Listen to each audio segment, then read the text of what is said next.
Hello my dear students, welcome to jar commercial. आज से हम unit third of e ship start करने जा रहे हैं। पहले आप सिलेबस पर नजर डालें। सबसे पहले है मैनेजमेंट और मैनेजमेंट की फंक्शंस। याद रखना, व्हाट इज मैनेजमेंट और फंक्शंस ऑफ मैनेजमेंट इस यूनिट में है। जो आपने मैनेजमेंट में लर्न किया है ना, वही आपको यहाँ पर भी लिखना है। So this portion is done. And the second one is managing market, functions of marketing, marketing mix, product, price, place, promotion, advertising and publicity. ये मार्केटिंग मैनेजमेंट का यूनिट है।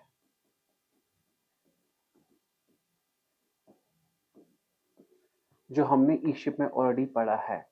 तो इट मींस यहाँ पे यूनिट थर्ड में marketing management सारा unit आता है जो आपने मैनेजमेंट में लर्न किया था। ठीक है, तो यूनिट वन पहला और मार्केटिंग मैनेजमेंट का यूनिट। Is it clear? और याद रखना, इसी सिलेबस में कोऑर्डिनेशन का जो है ना, वो कोऑर्डिनेशन का क्वेश्चन भी आता है। Coordination is an essence of management, वो भी आप लर्न करके जाएंगे क्योंकि ऑलरेडी आपने वो लर्न किया है। ठीक, नाउ जो मैं आज से आपको पढ़ाने जाऊंगा that is managing finance, source of long term and short term finance, जो आपने 11th में पढ़ा था। अब मैं यहाँ पे सबसे पहला क्वेश्चन होगा हमारा कि फाइनेंस को मैनेज करना और इसके सोर्सेस क्या है, पैसा कहाँ से आता है। Is it clear? तो चले, तो सबसे पहला क्वेश्चन जो हमारा है वो है मैनेजमेंट ऑफ फाइनेंस या सोर्स ऑफ फाइनेंस। देखिए, लफ्जों का खेल है। वहां पे क्वेश्चन आपको फाइनेंशियल मैनेजमेंट भी आ सकता है। व्हाट इज फाइनेंशियल मैनेजमेंट, जो आपने लर्न किया है मैनेजमेंट में, फंक्शंस ऑफ फाइनेंशियल मैनेजर। ठीक, याद रखना। ठीक, okay. The question is management of finance क्या होता है। पैसों को मैनेज करना, that's what you called financial management या मैनेजमेंट ऑफ फाइनेंस। अब थोड़ा बहुत मैंने लिखा है ये पैसा। Finance is the amount of money और funds required to carry out the business. Finance वो पैसा है जो हमें जरूरत लगता है बिजनेस चलाने में। So it is the life blood of the business. You know कि इसके बगैर बिजनेस पॉसिबल नहीं है। जैसे एक इंसान ब्लड के बगैर नहीं रह सकता, वैसे ही बिजनेस फाइनेंस के बगैर नहीं रह सकता। Okay, no managing of finance का मतलब क्या है? Summation of planning and controlling. Management means plan और कंट्रोल। ठीक है, अब आप प्लान करते हो और कंट्रोल करते हो किसे? पैसे को। कहां से लाए, किस पे खर्च करें, क्या उतना खर्च हो रहा है, ज्यादा मत खर्च हो रहा है, कम मत खर्च हो रहा है। That's what you call managing finance. Is it clear? So there is neither excess nor shortage of finance. So business finance may be defined planning, raising, managing or controlling all the money in connection with the business. Business finance का मतलब क्या है? पैसा कहाँ से लाए, किस पे खर्च करे। Is it clear? तो this is all about the business finance या management of finance. इसके बिना ऑन द कंट्ररी इसका क्वेश्चन जो आएगा वो आएगा व्हाट इज फाइनेंशियल मैनेजमेंट। बहुत डिटेल पढ़ाया है मैंने। ठीक है, अब यहाँ पे जो इंपॉर्टेंट क्वेश्चन है वो है सोर्सेस। क्या है कि अगर सोर्सेस है वो क्या है। देखिए, सोर्सेस ऑफ फाइनेंस में it can be classified as, या तो हम ओनरशिप के हिसाब से क्लासिफाई करेंगे या तो हम करेंगे टाइम के हिसाब से। ओनरशिप के हिसाब से मालिक का पैसा, ओनड फंड या कर्जदार का पैसा, जिसे हम कहते हैं बोरोड फंड। अगर वक्त के हिसाब से हम इसे क्लासिफाई करें, लॉन्ग टर्म, मीडियम टर्म और short term. Is it clear? तो चलो सबसे पहले हम पढ़ते हैं owned fund. Okay, on the base of ownership, owned fund क्या होता है? ओनड फंड होता है वो पैसा जो मालिक का है ना, जो मालिक डालता है बिजनेस में, उसे कहते हैं owned fund. Is it clear? The amount of money which is contributed by the owner is called owned fund. वो पैसा जो ओनर कंट्रीब्यूट करता है एक बिजनेस में उसे क्या कहते हैं, ओनर फंड। अब बिजनेस बहुत तरह के हैं। अगर सोल प्रोपराइटरशिप है, उसका ओनर कौन है, सोल प्रोपराइटर। जो पैसा सोल प्रोपराइटर डालेगा उसे कहते हैं owner fund. Is it clear? Sole proprietorship में जो पैसा सोल प्रोपराइटर डालेगा उसे भी क्या कहते हैं, ओनर फंड। पार्टनरशिप में जो पैसा पार्टनर डालेगा उसे भी क्या कहते हैं, ओनर फंड। अब कंपनी का मालिक कौन है सर, शेयर होल्डर। जो पैसा शेयर होल्डर्स डालेंगे उसे भी क्या कहते हैं, ओनर फंड या कहते हैं share holder fund. Is it clear? So this is what you called owner fund. अब ओनर फंड में क्या क्या आता है, equity share, preference share, retained earnings and the like means extra. Is it clear? So what is owner fund? Owner fund वो पैसा होता है जो मालिक डालता है बिजनेस में, that is what you called owner fund. Is it clear? Okay, now the second one is borrowed fund. जो हम कर्जा लाएंगे, जो पैसा हमें वापस करना है कल को, that is what you called borrowed fund. Borrowed fund refers to the borrowings और the liabilities of the business. मतलब बिजनेस का कर्जा है, ये हमने बैंक लोन लाया, ठीक है, ये हमें वापस करना है, कर्जा है, तो इसे आप क्या कहेंगे, इसे आप कहेंगे borrowed fund. Okay, now in simple words, वो पैसा जो बिजनेस फर्म को वापस करना है फ्यूचर में, it has to repay off, which we have to repay off in future interest के साथ, उसे आप कहते हैं बोरोड फंड। ओनर फंड होता है मालिक का पैसा और बोरोड फंड होता है बेटा कर्जदार का पैसा। Is it clear?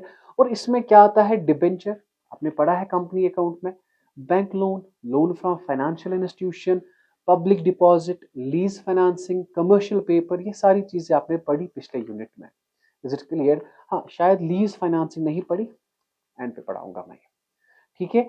तो ये है बोरोड फंड, वो पैसा जो हम बाहर मतलब कर्जदार से लाते हैं, that is what you called borrowed fund. I hope you got the concept. Now ये था ओनरशिप के हिसाब से। अब होगा वक्त के हिसाब से। वक्त के हिसाब से सबसे पहले है लॉन्ग टर्म फाइनेंस। क्या है लॉन्ग टर्म फाइनेंस? देखिए, वो पैसा, the finance required by the business for a longer period of time, वो पैसा जो बिजनेस को जरूरत है for a longer period of time, आप उसे क्या कहते हैं, आप उसे कहते हैं लॉन्ग टर्म फाइनेंस। और इसका दूसरा नाम क्या है बेटा, फिक्स्ड कैपिटल या है लॉन्ग टर्म कैपिटल, वही तो है ना। वो पैसा जो मुझे जरूरत लगता है, मुझे मतलब बिजनेस को, जो बिजनेस को जरूरत लगता है लॉन्गर पीरियड ऑफ टाइम के लिए। Is it clear? So that's what you call long term finance. Is it clear? Okay, there is direct correlation. Correlation का मतलब है रिलेशन, जितना बड़ा बिजनेस उतना ज्यादा पैसों की जरूरत, ठीक है। There is direct correlation between the size of business and long term capital requirement. Companies use long term finance ताकि वो अपने बिजनेस को एक्सपैंड कर सके। क्या कर सके? Expand. Okay, now this type of fund is usually invested for more then 5 years। Time ख्याल रखना बेटा, लॉन्ग टर्म फाइनेंस होता है ग्रेटर देन 5 years। वो पैसा जो मुझे वापस करना है इन मोर देन 5 years, 5 साल से ज्यादा। Is it clear? For example, अगर मैंने 2010 में पैसा लाया उधार पे, मैं वापस करूंगा 2030 में, so this is what you call long term. Is it clear? 5 साल से ज्यादा, ठीक। ओके, नाउ अब ये लॉन्ग टर्म फाइनेंस हम कहां से इशू कर सकते हैं, कहां से ला सकते हैं? Issue of shares, debentures and long term loans. Shares आपने पढ़ा, इक्विटी शेयर, प्रेफरेंस शेयर पढ़ा, डिबेंचर आपने पढ़ा, टाइप्स ऑफ डिबेंचर पढ़ा। Is it clear? वो यहाँ पे आते हैं। And long term loans. अब मीडियम टर्म फाइनेंस वो था greater than 5 years। Is it clear? अब यहाँ पे देखिए, the finance required by the company for the upgradation of technology. अगर हम अपनी टेक्नोलॉजी को अपग्रेड करना चाहते हैं, वो किसके लिए था? फिक्स्ड कैपिटल के लिए, ठीक है। तो इंट्रोडक्शन ऑफ न्यू प्रोडक्ट, हमें नया प्रोडक्ट डालना है, या investment in working capital and for repayment of debts, उसी को आप कहते हैं is called medium term finance. वो पैसा जो मुझे जरूरत लगता है ताकि मैं अपनी टेक्नोलॉजी अपग्रेड कर सकूं या कोई नया प्रोडक्ट इंट्रोड्यूस करूं, उसके लिए मुझे जो पैसा लगता है वो आता है through medium term source of finance. Okay, it is raised for a period ranging for more than 1 year but less than 5 years. 1 साल से ज्यादा या लेस देन और equal to 5 years, up to 5 years. 5 साल तक इसका मैच्योरिटी पीरियड होता है. मतलब आज मैंने लाया, ज्यादा से ज्यादा मुझे 5 साल के बाद ये पैसा वापस करना है. That's what you called medium term finance. वो था ग्रेटर देन 5, ये है अप टू 5. 1 से ग्रेटर देन 1 और लेस देन और equal to 5 years. Is it clear? और इसमें भी इन्होंने कहा है debenture, financial institution, public deposit, loan from commercial banks. Now there comes another term, that's the last term, short term finance. क्या होता है? वहां पे ग्रेटर देन 1 था ना, यहाँ पे अप टू 1 होगा. The finance required by the business for a shorter period of time, उसे आप कहते हैं शॉर्ट टर्म फाइनेंस. और इसका दूसरा नाम है वर्किंग कैपिटल. वो पैसा जो मुझे कम वक्त तक जरूरत लगता है. फॉर एग्जाम्पल, मुझे सैलरी देनी है, मुझे पैसा जरूरत है, पैसा लाया और मैंने उन्हें कहा 2-3 महीने के बाद पैसा वापस करूंगा. Up to 1 year, that's what you called short term finance. ठीक है, it is used for meeting day to day needs of business, जैसे कि purchase of material, payment of wages, salary, rent, taxes and the like. This type of finance is raised for a shorter period of time, that is up to 1 year. तो अगर हम conclude करें, आपने देखा short term, आपने देखा medium term और आपने देखा लॉन्ग टर्म. शॉर्ट टर्म जो है उसका मैच्योरिटी पीरियड क्या होता है? ज्यादा से ज्यादा 1 साल. मीडियम टर्म 1 साल से ज्यादा, अप टू 5 year. या ऐसे अगर आप कंफ्यूज हो जाओगे, 1 to 5. लॉन्ग टर्म बेटा greater than 5. This is what you call. Is it clear? और common source of raising short term finance, trade credit, discounting of bills of exchange, bank overdraft and cash credit. ये सारी चीजें मैंने पढ़ाई है आपको. This was sources of finance. ठीक है, वहां पे क्वेश्चन आ सकता है, what do you mean by finance and what are its various sources. तो ये सोर्सेज थे ओन्ड फंड, बोरोड फंड, या था on the base of time, long term finance, medium term finance and short term finance. I hope you get the concept. अगर कोई भी confusion है तो आप हमें कमेंट सेक्शन में बता दीजिए या मुझे डायरेक्ट व्हाट्सएप कीजिए 9622701007. रखिए अपना